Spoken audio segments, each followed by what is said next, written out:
Olá, muito boa noite a você. Eu sou Adalberto Piotto e seja bem-vindo ao Cenário Econômico pela TV Brasil, com emissoras públicas de todo o país, diretamente dos estúdios da B3, aqui no centro da cidade de São Paulo. Vamos aos destaques de hoje com mais um recorde do Ibovespa.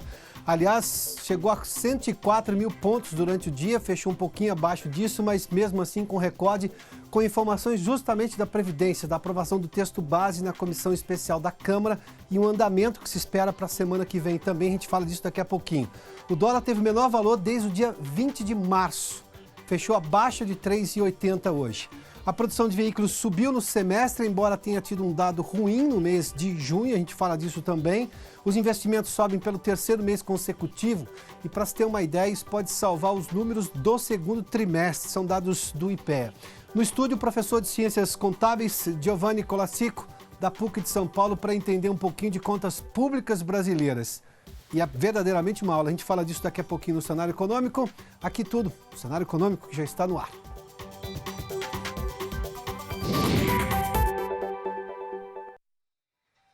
Bom, hoje com as empresas de Mark Zuckerberg, ou seja, o Facebook, o WhatsApp, o Instagram, todos eles com os problemas resolvidos de ontem. Ontem nós não tivemos transmissão do programa ao vivo pelo Facebook, justamente por esse problema mundial na rede social. Hoje nós estamos ao vivo, neste momento, pela página TV Brasil no Facebook. Você pode acompanhar por lá também e participar do programa. Portanto, Cenário Econômico agora também ao vivo pelo Facebook. Bom, vamos falar sobre a reforma da Previdência, o texto base da reforma, o texto do relator Samuel Moreira foi votado hoje na comissão especial. Essa aprovação do texto é extremamente importante porque era algo que estava se aguardando justamente em relação ao andamento da reforma com as novas alterações que foram apresentadas. E claro, isso mexeu no mercado, a gente vai falar daqui a pouquinho sobre Ibovespa e dólar. Mas vamos a Brasília, o Paulo Leite está conosco para nos dar uma ideia agora dessa primeira votação e, claro, do trâmite daqui para frente da reforma da Previdência. Paulo, bem-vindo aqui ao Cenário Econômico. Boa noite.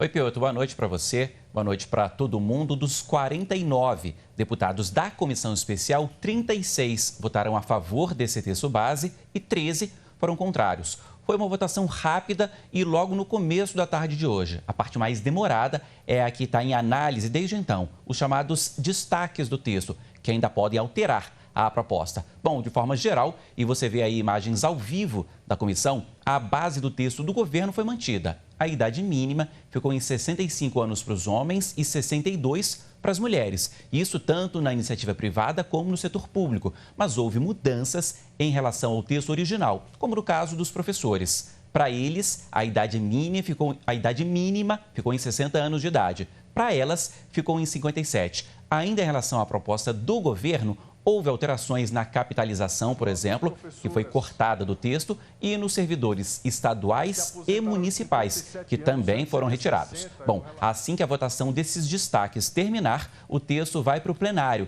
Essa é a última fase na Câmara. Em plenário, é preciso ter 60% dos votos em 2 turnos de votação. 308 dos 513 deputados. Mas só tem 2 semanas para isso antes do recesso, que começa no dia 18 deste mês. Se não votar nessas 2 próximas semanas, fica para o mês que vem, fica para agosto. Se passar na Câmara, a proposta de emenda à Constituição da Previdência vai para o Senado. Neste momento, Piotto, os deputados ainda analisam os destaques do texto na comissão especial. Eu volto com você.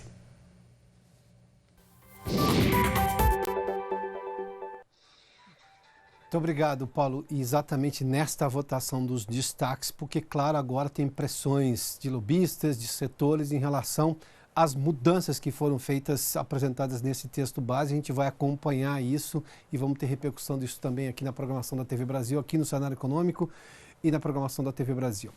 Bom, o próprio ministro da Economia, Paulo Guedes, fez menção hoje à possibilidade de votação da reforma na semana que vem, no parlamento da Câmara, ou seja, na Câmara, no Congresso, especificamente nesse primeiro momento na Câmara, o que obviamente fez com que o mercado reagisse tanto à votação de Brasília quanto à previsão do ministro. Para se ter uma ideia, o Ibovespa hoje com uma alta de 1,51% a 103.582 pontos, isso é um recorde que nós tivemos hoje. A máxima foi a 104.021 pontos, a mínima de 102.46, ou seja, mais próximo da máxima aqui de hoje. Aliás, nunca tinha chegado aos 104 mil pontos.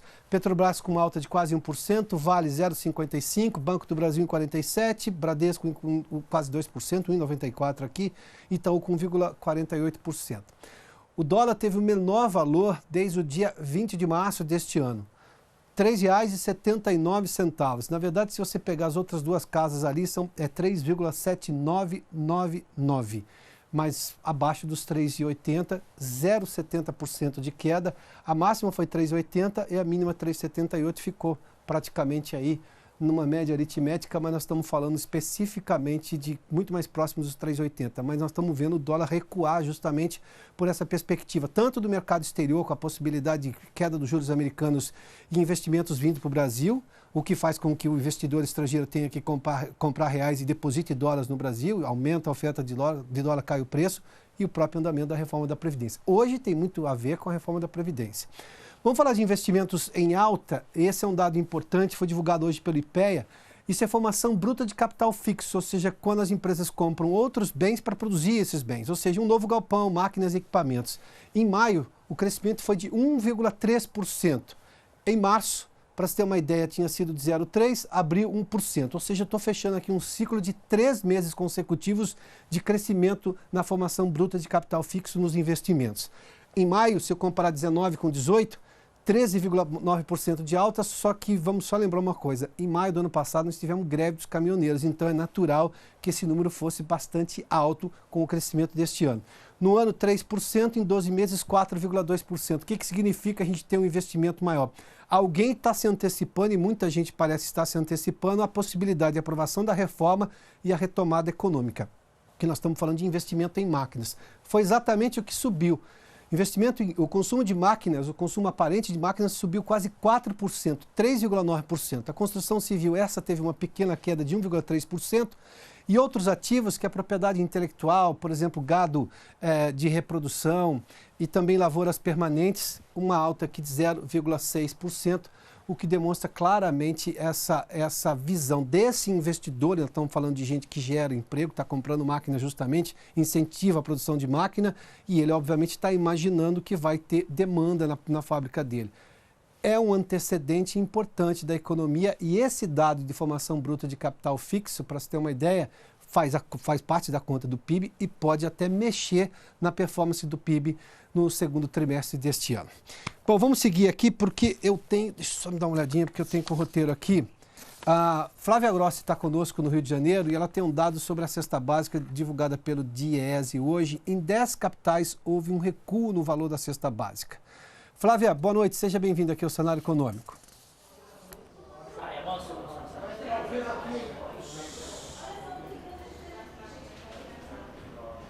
Boa noite, Piotr. Boa noite a todos. A pesquisa foi divulgada hoje e mostra que em junho o custo da cesta básica caiu em 10 das 17 capitais analisadas pelo DIEESE, que é uma instituição de pesquisa do movimento sindical brasileiro. Segundo o estudo, a queda mais expressiva aconteceu em Brasília, onde o valor dos itens essenciais na mesa dos brasileiros ficou 6,6% mais barato. Em seguida, vem Aracaju e Recife, que tiveram uma diminuição que varia de 6% a 5% cada uma. As maiores altas foram registradas em Florianópolis, com 1,4%, Rio de Janeiro, com 1,1% e Belo Horizonte, com pouco mais de 1%. No primeiro trimestre deste ano, todas as capitais analisadas acumularam aumento. Em relação aos valores gerais, a cesta mais cara do país é a de São Paulo, que custava em média R$ 501. Logo em seguida vem o Rio de Janeiro, com custo médio de R$ 498. Já as mais baratas foram registradas em Aracaju e Salvador, com média de R$ 380 cada uma. A gente lembra que a cesta básica é composta por 13 alimentos em quantidades aí suficientes para garantir o sustento de um trabalhador em idade adulta durante um mês. Ainda de acordo com o estudo, o dinheiro necessário para suprir as despesas com alimentação, moradia, saúde, educação, vestuário, higiene, transporte, lazer e previdência é de cerca de R$ 4.200, o que significa pouco mais de 4 salários mínimos. Piotto.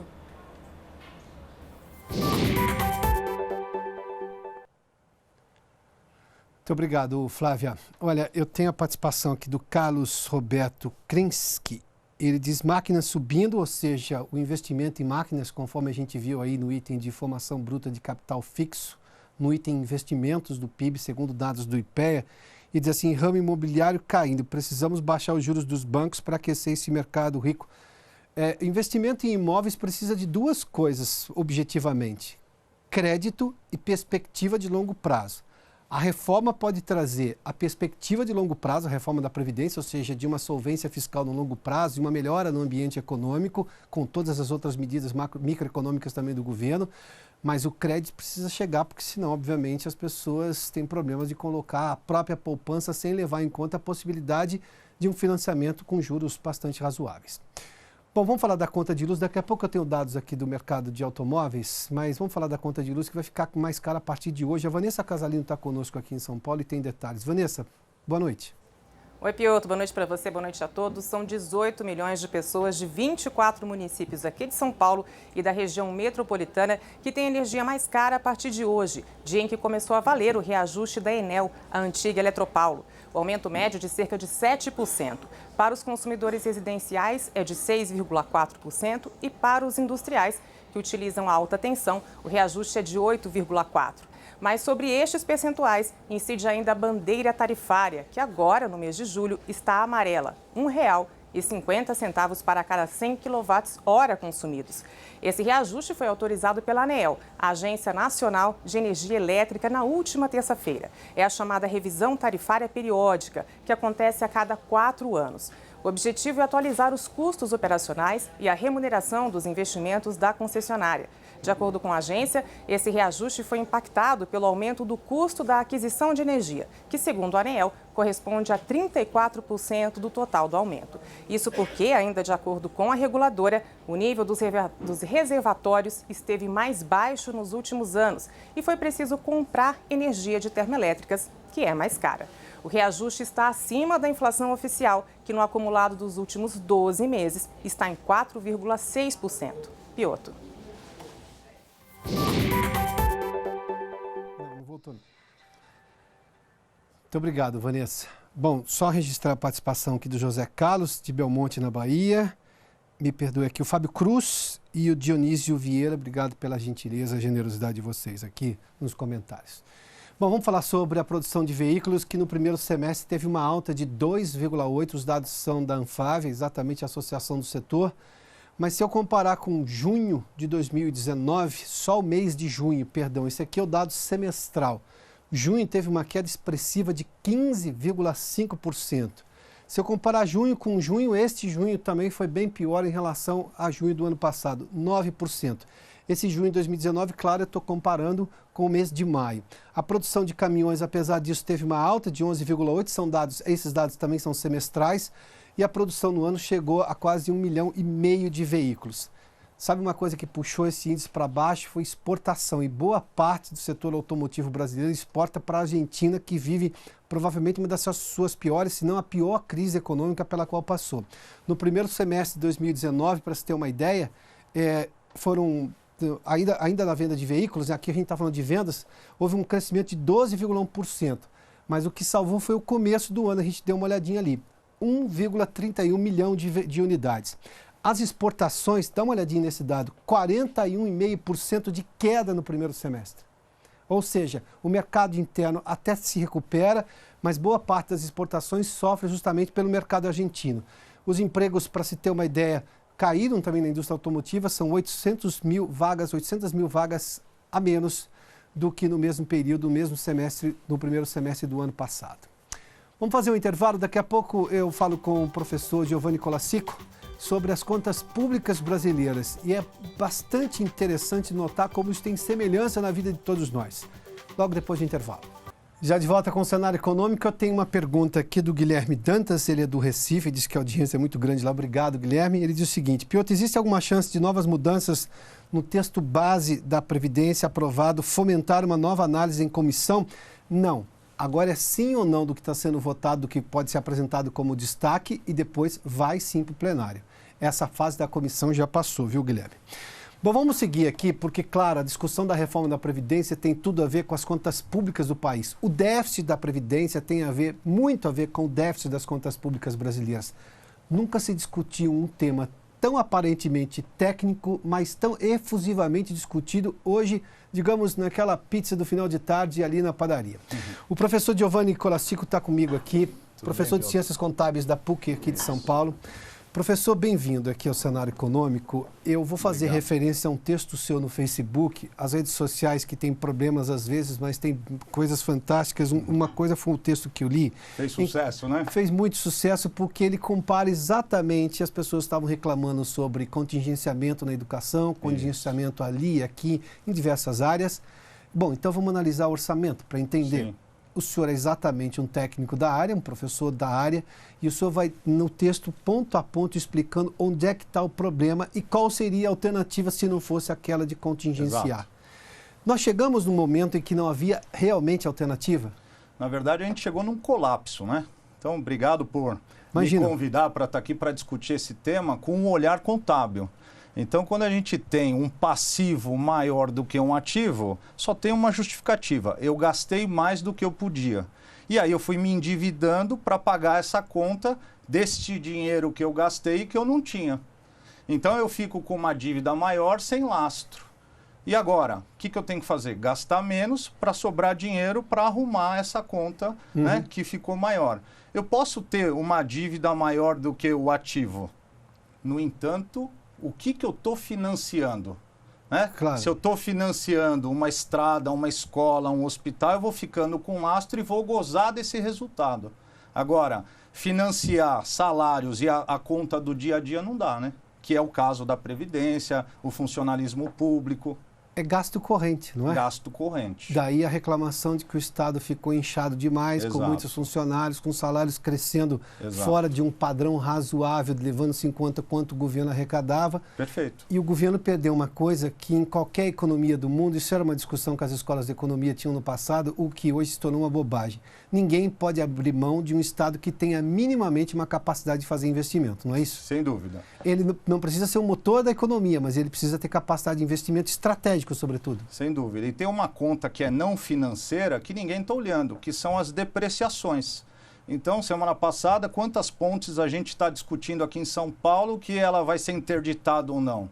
Né? Então, esse ativo ponte, ele está sofrendo uma depreciação por não sobrar dinheiro nem para pagar a conta, por exemplo, do funcionalismo, esse fluxo de caixa, também não sobra dinheiro para dar manutenção de um ativo que está aí.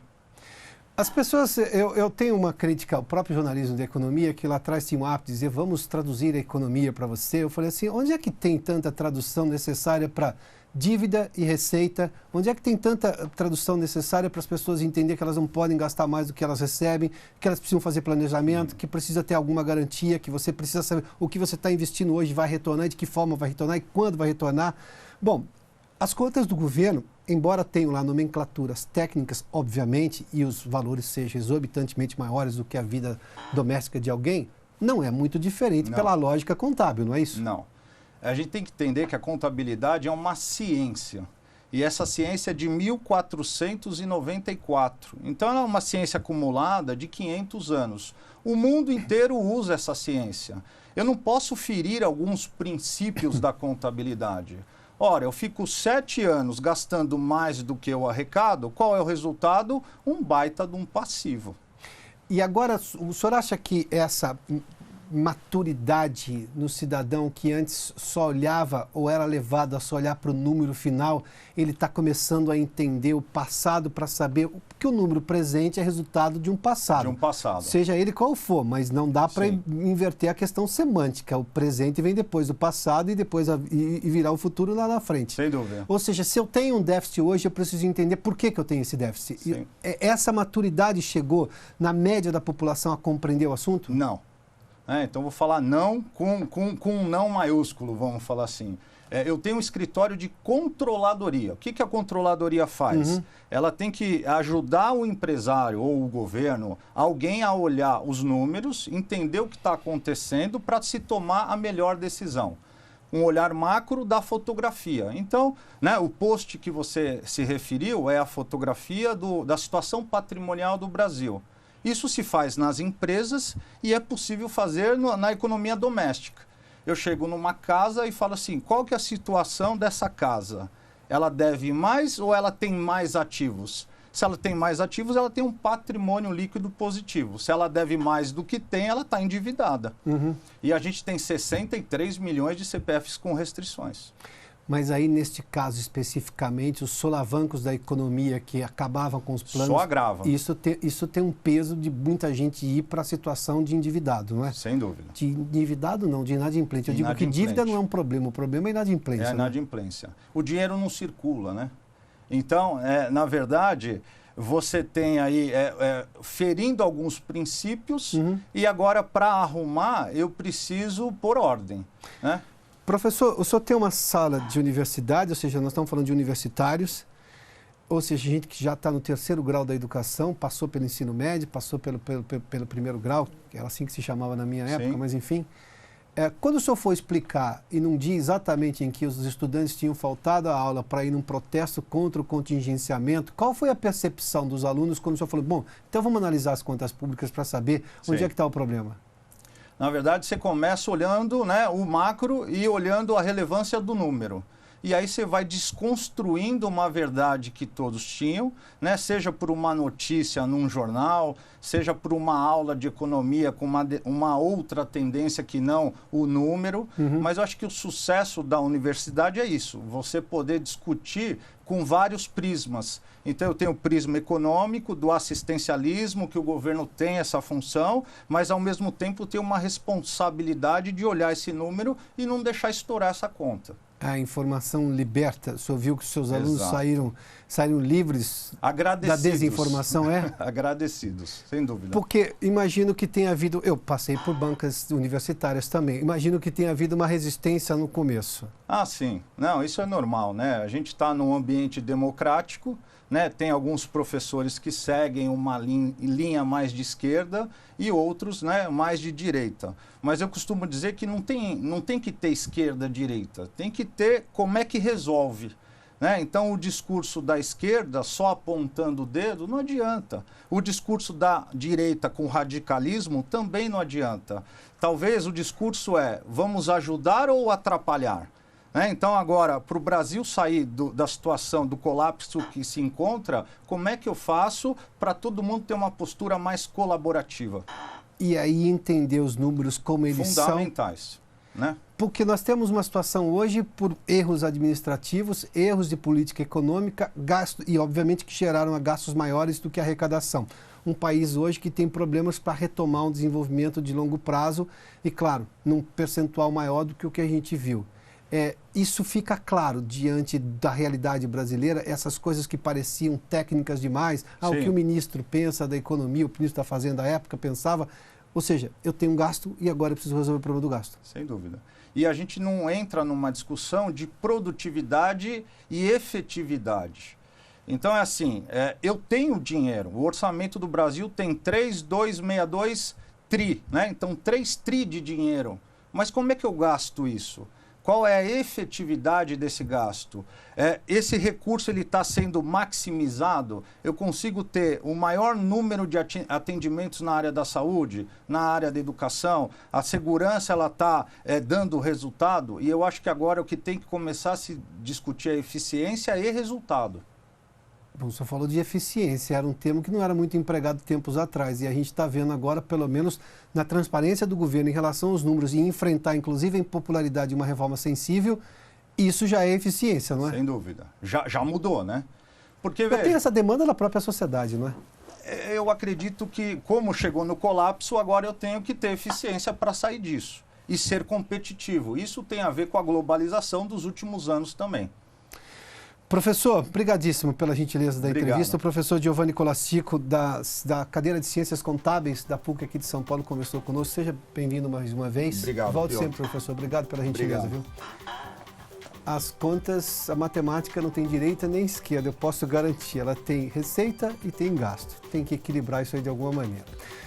O Cenário Econômico termina aqui. Obrigado pela sua companhia, pela sua participação. Amanhã a gente está de volta às 6 da tarde. Boa noite. Até lá.